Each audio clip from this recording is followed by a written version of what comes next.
Assalamu alaikum wa rahmatullahi ta'ala wa barakatuhu. Yau akwai darasin da muke so mu nuna muku yadda za ka buɗe pejinka a Facebook aka biyanka. In har ka kai target ɗin da Facebook suke bukata a pejin ɗinka. Alhamdulillah, in yau kai ziyarci wannan channel ɗin tamu, kai mana subscribing sannan ka danna ƙararrawar sanarwa saboda samun sababbin fina-finan mu akan YouTube ɗinmu mai suna ɗan gaske tag. Hanyar da zan nuna maka yadda zaka bude feji naka a Facebook hanya ce mai sauki, amma ka biyo mu cikin bidiyon mu saboda ka ga aikin cikin sauki. A farko duk wani Facebook fuskar sa ba ta wuce haka, ga notification nan, ga comment nan, ga request nan, ga messenger, ga video. To ga wani digo guda uku su zaka shiga. Idan ka shiga zai nuno ma kamar haka.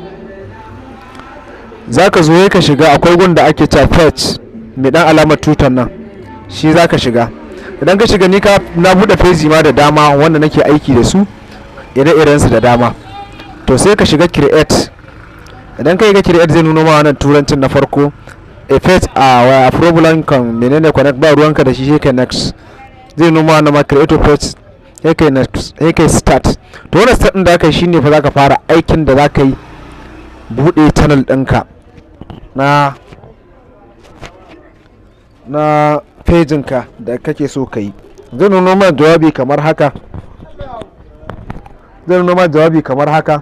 The page should be named. Da ka fara suna, business ne, personal, sai organization, sai requesting translators. To abin da aka fara yi shine sai ka sa sunan channel a pejin da kake so ya zama. Misali bari in sa arewa 24 misali, sai in yi next. Idan ne next, to akwai personal blog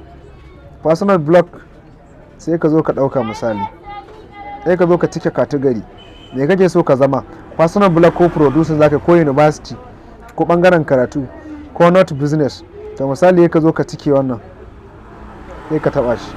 Akwai kuma alert, shi ma ka dauke shi, sai ka dauki shopping and retailers, shi ma ka sa shi, sai ka yi next.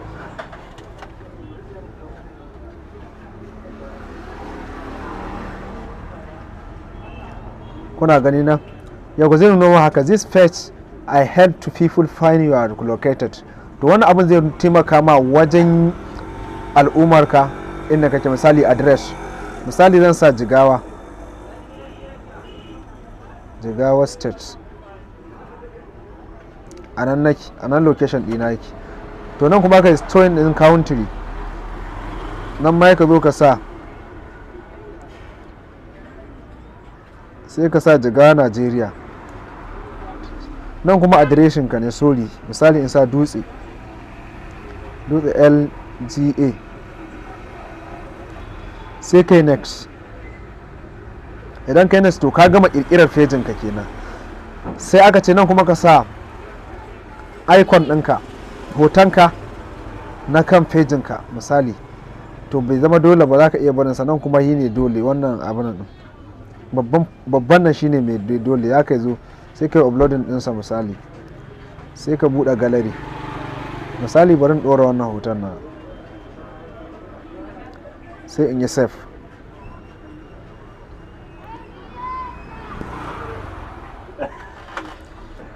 Yawwa yana lodi saboda yanayin network.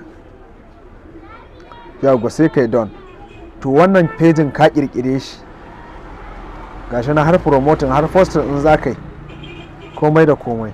Wannan ita ce hanya mafi sauki da za ka yi kirkirar feji naka akan Facebook ba tare da ka biya wani ya kirkira ma feji ba, balle sai ka biya shi. Alhamdulillah, ni na ku Shamsu Isa mai tashar dan gaske ta. Kai subscribing din channel din mu, sannan kai liking, kai comment, kai share din bidiyon mu saboda yan uwa da abokan arziki su amfana.